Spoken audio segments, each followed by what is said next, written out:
The title of this lecture is Engineering Economic Decisions. Today I'm going to discuss the rationale behind decision-making process, the role of engineers in business, the type of strategic economic decisions that can and will be made, and what are the fundamental principles in engineering economics. You probably heard of Dr. Bose Corporation. Bose Corporation was formed in 1965 by an MIT professor and became the world's #1 speaker maker.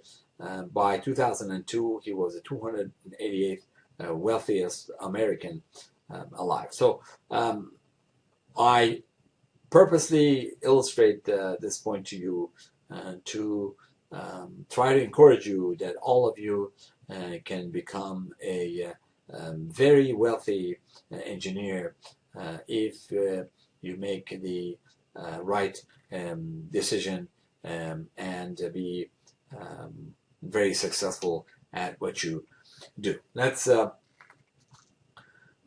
take a look at the overview of engineering economics. Engineering economics involves a rationale decision-making process. In that process, we need to be able to predict the future. Nobody has the crystal ball to be able to see the future. However, we try to use the information to forecast the future. The role of engineers in business are increasingly more important, and they become more critical. I'm going to also give you some examples throughout today's lecture. So let's take a look at some of the rational decision-making process. Everybody in the right mind, and they use some kind of a logic to arrive at a decision. We concentrate on a rationale method of approaching a decision and how we can actually make a good decision. First of all, the problem needs to be recognized, then the goals to achieve that problem. Thirdly, all the relevant information need to be collected. Fourth, a set of feasible decision alternatives need to be identified. Fifth, a decision criterion must be selected. And sixth, the best alternative would be selected among all the alternatives. This rationale decision-making process applies to many life examples. It applies to economic decisions. It applies to companies, institution of higher education, pretty much everywhere. This type of a decision-making process could be used effectively. Best example I can give you, the most simplest example, between two cars. We already narrowed those down to make it much easier to make the decision between Saturn and Honda, which car to lease. Obviously, we need to follow the 6 steps that I just went over. Step number 1, recognize the decision problem. The problem is we need a car. The second, number 2, define the goals or objectives. Of course, like every other car owner, we want mechanical security. Nobody likes to be stranded at the middle of nowhere or anywhere for that matter. Thirdly, collect all the relevant information. Try to gather a technical as well as financial data, where to make sure it's reliable as well as it's a good deal. Choose between Saturn and Honda. We already identified a set of feasible decision alternatives to make it easier. This is just an example. One minimum total cash outlay, and we at the end select Honda. Why do we do this? Well, this is based on the table that's provided to you here. This is financial data for auto leasing, Saturn versus Honda. We've already narrowed the selection down, the selection of the leasing companies down by pretty much choosing what we would buy the car from? Where would we buy? Where we would be leasing the car from, not buying. So as you can see, we use a number crunching method. We add all these numbers up. We gather all the information. It is very well possible that a key piece of information is missing. That's something that a smart buyer would always look for. But it seems that everything is being covered pretty much here. And at the end, because Honda is ahead by $741, the decision is to lease a Honda versus Saturn. This is just to illustrate a point of how a simple but rational decision is made for leasing a car. So the same thing applies to an engineering economic decision, except it's a little bit different. Overall schematic is obviously there is a planning stage, and then when the product or the device or what have you, the goods are pretty much planned, they were designed, then it needs an investment to go from the planning and design stages to the manufacturing stages. And from manufacturing, the product is going to be produced. Then how we can sell that product. People don't just buy something because they want to buy something. So we want to do a good marketing. And in this case, it could be different type of marketing decisions and marketing strategies. That's beyond the scope of this course. And what else is missing from this picture? When you think about it for a minute, what's missing from this picture is obviously we're in business to make profit, to make a profit. So that's perfectly rational. And they are. So what is wrong with this picture so far? So good. Everything seems to be nice and dandy. There are a few things that we need to be very careful with this picture. First of all, from planning, not having the investment, obviously we cannot get it to get manufactured. So that's number one. There are good ideas out there. There are good plans and projects out there, but for one way or other, for one way or another, they cannot attract investors, and the project would never make it up there. The other thing is a good marketing plan, extremely important. I can give you many politically incorrect examples that I cannot discuss here, but I'm sure you can think of many examples yourself how a good marketing can really sell anything. And then the profit margin is also another issue here. The competition in many cases dictate the profit unless the product is extremely new and people is willing to pay a lot of money for it, and there is no other competitor. In that case, profit could be well controlled, but sometimes controlling the profit or increasing the profit, it means lowering the cost, and that could mean going to taking the product to other places, other countries, and that has by its own challenges that we can discuss some other time. So it's very important for the future to be predicted when an economic decision is being made. It required good forecasting, and it required a good planning on every aspect. So what are the role of engineers in business? Let's pause for a moment and think about that. So what is really the role of engineers in business? Engineers, they create and design. They are skilled crafters, that craft pretty complicated devices, machines, and products. Of course, they create and design in that process.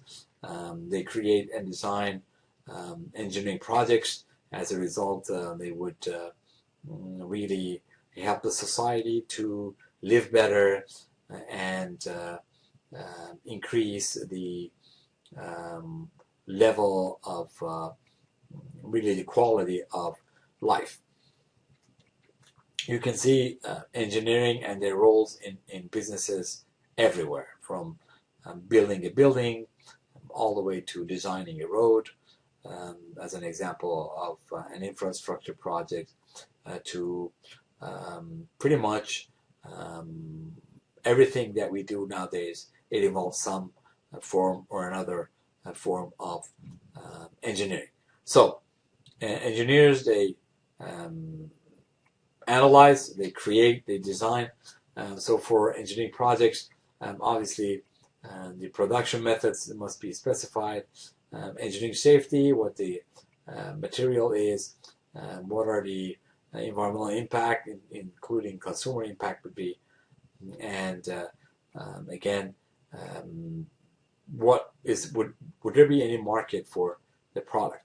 So this requires some kind of evaluation, analysis, experience, and technical economic analysis, as well as knowledge of market and other aspects of the business. So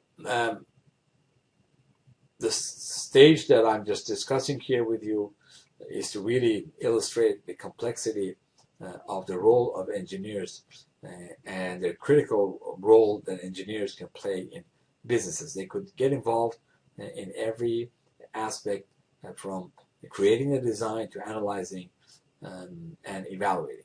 The more knowledge of money and handling money an engineer has, the better off he would be in making good and sound business decision when it becomes to business. So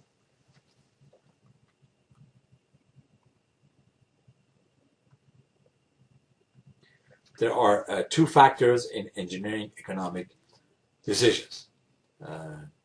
Those factors are listed here in red: the factor of time and uncertainty. I can give you many examples of both factors. The most important one is, over the past few years, was the uncertainty that has been associated with the market. Again, the factors of time and uncertainty are the defining aspects of any engineering economic decisions. So what about large-scale engineering projects? What about that? A large-scale engineering project requires a much bigger lump sum, or much larger lump sum of investment. Think of a multi-story building. Obviously, the project is going to take longer to complete. As a result, the financial risk of the investor would be higher, because their money would be locked for a longer period of time. Whereas if their investment is floating, then it's much easier to have access to the cash on a need basis. Also, it is very difficult to predict the revenue and cost streams. Now, this is unique to large-scale engineering projects.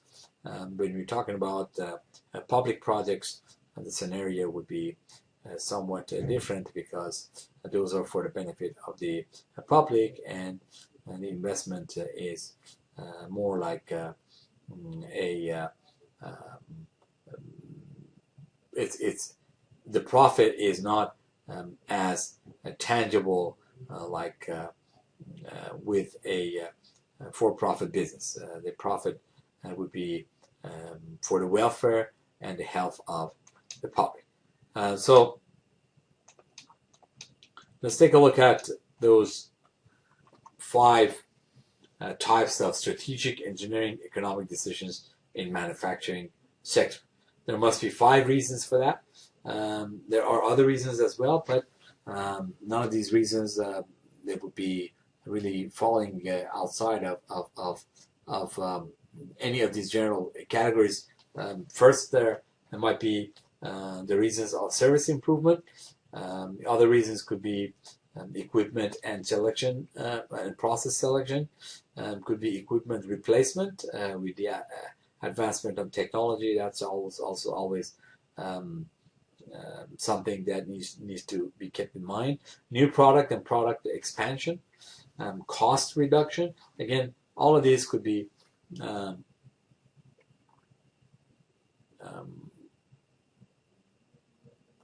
a type of a strategic engineering decision. So let's look at some examples. Service improvement. Again, having an automated robotic, we call it here robotic tailors. How many more jeans would Levi need to sell to justify the cost of additional robotic tailors? That's an example of a service improvement. An example of equipment and selection process. Let's say if you want to choose between the 2 plastic SMC and steel sheet stock for the auto body panel.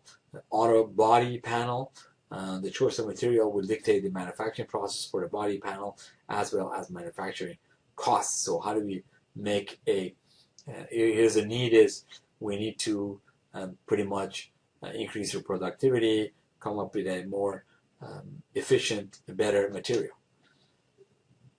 So what is to choose here? Again, which material to choose. In this case, the plastic SMC is $1.65 per kilogram, kilogram. The steel sheet stock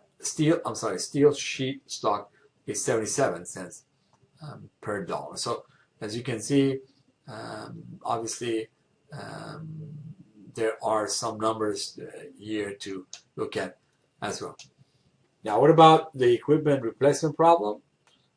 When is the time to replace the old machine, old car, old fleet, old equipment, old devices, old computers, what have you?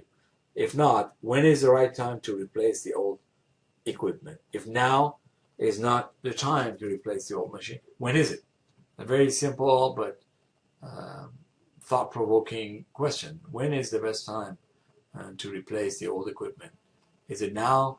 Is it 5 years from now? Is it 2 years from now?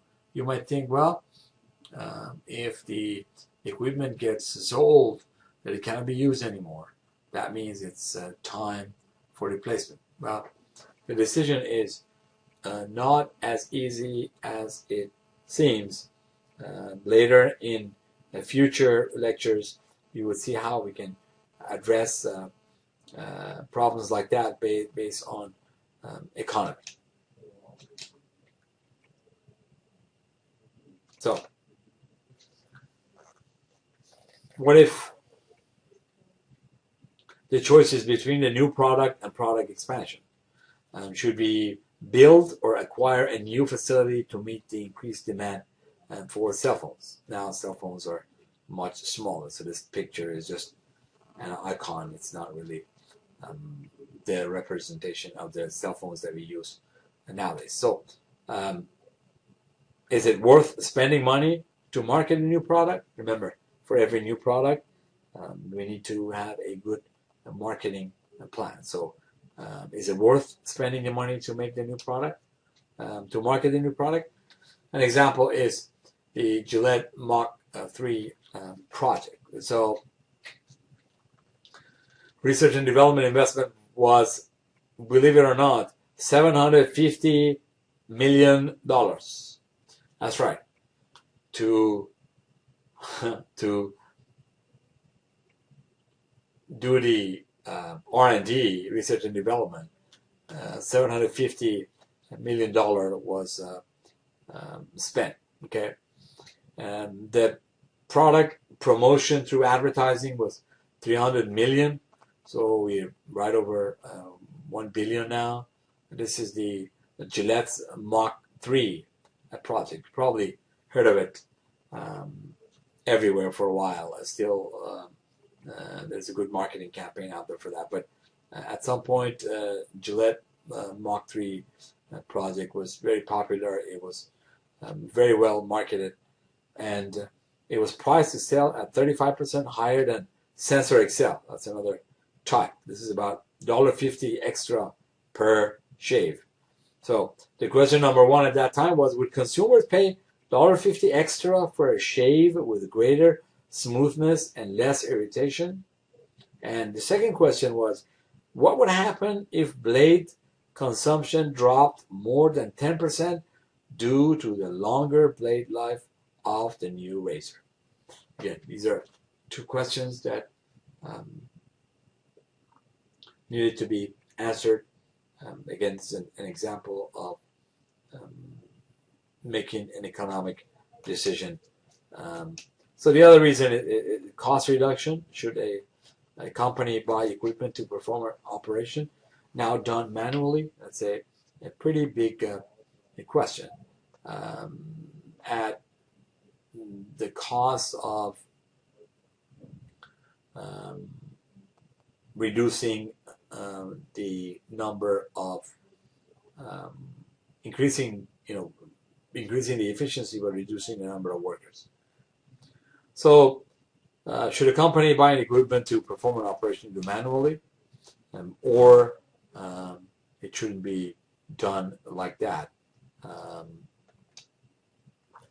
Should we spend the money now in order to save more money later? Again, some examples of reasons for which an economic decision should be made. One could be cost reduction. So let's take a look at the service sector instead of manufacturing sector.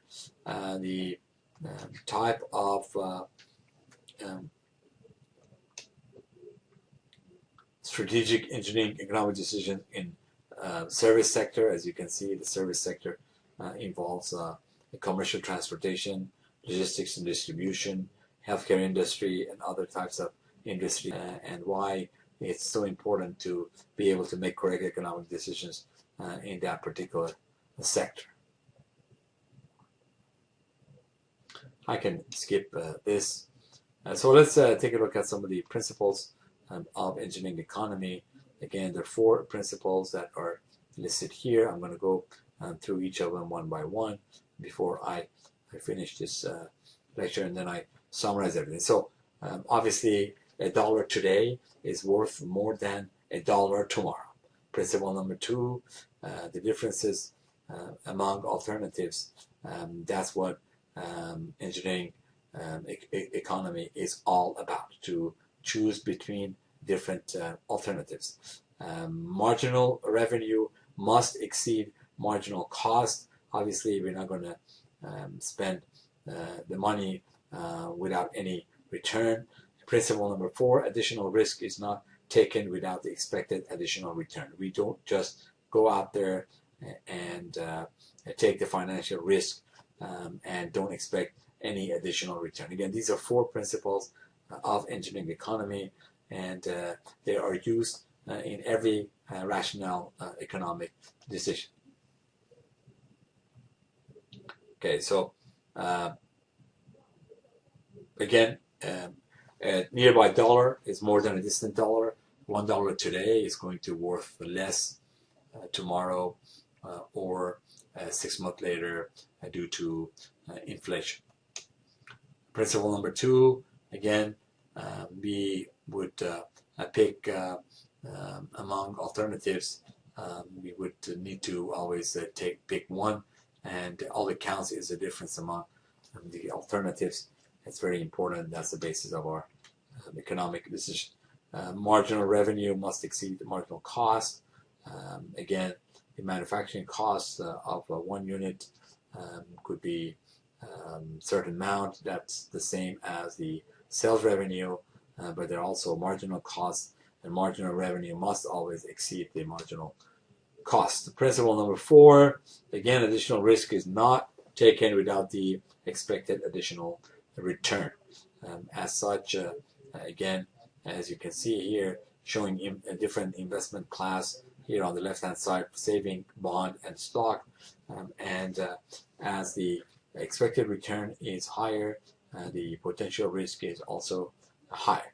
And so, obviously, if a person takes high risk by investing in stock, the expectation of the return would be much higher. In summary, the term engineering economic decisions refers to all investment decisions relating to engineering projects. The five main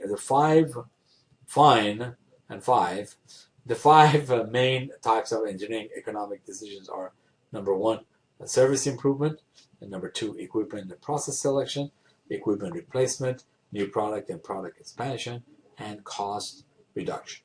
The 2 factors of time and uncertainty are pretty much the defining aspects of any investment project.